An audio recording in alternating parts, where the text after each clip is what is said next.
இந்த மாங்கால பண்ற சட்னி இட்லி தோசைக்கும் வச்சுக்கலாம், கெட்டியா அரைச்சா சாதத்துக்கும் பசஞ்சுக்கலாங்க, வெரைட்டி ரைஸ்க்கு தொட்டுக்கவும் வச்சுக்கலாங்க. நான் இன்னைக்கு இந்த மாங்கால பாதி மாங்காய் தான் எடுத்திருக்கேன்.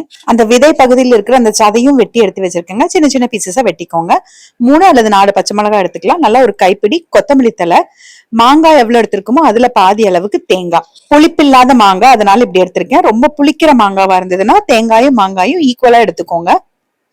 இது எல்லாத்தையுமே நம்ம மிக்சி ஜார்ல போட போறோங்க. மாங்காய் சேர்க்கறதுனால நம்ம புளி சேர்க்க போறது கிடையாது.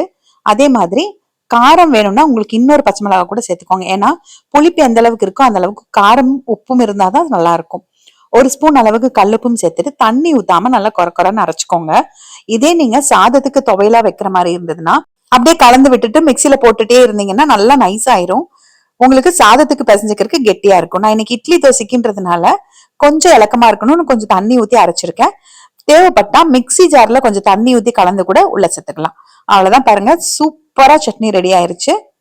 தாளிக்கணும்னு அவசியம் இல்ல. தேவைப்பட்ட ஒரு 2 ஸ்பூன் தேங்காய் எண்ணெயில கடுகு, உளுந்து பருப்பு, கருவேப்பிலை இருந்தா சேர்த்துக்கோங்க, கொஞ்சம் பெருங்காயத்தூள், ஒரு 2 வரமிளகாய் சேர்த்து வறுத்துட்டு சட்னியோட கொட்டிக்க வேண்டியதுதான். தாளிக்காமையும் நல்லாதான் இருக்கும். கெட்டியா இருந்ததுன்னா தாளிக்கணும்னு அவசியம் இல்லை. இன்னைக்கு நான் தோசைக்கு பண்ணிருக்கேன், அதனால கொஞ்சம் இலக்கமா வச்சிருக்கேன். தாளிச்சா நல்லா இருக்கும்ன்றதுனால தாளிச்சிருக்கேன். அவ்வளவுதாங்க, சட்னி ரெடி ஆயிருச்சு. இட்லி தோசை விட கெட்டியா அரைச்சு சுடு சோறுல கொஞ்சம் நெய் ஊத்தி இதை போட்டு பிசைஞ்சு சாப்பிட்டு பாருங்க, அவ்வளவு டேஸ்டா இருக்கும்.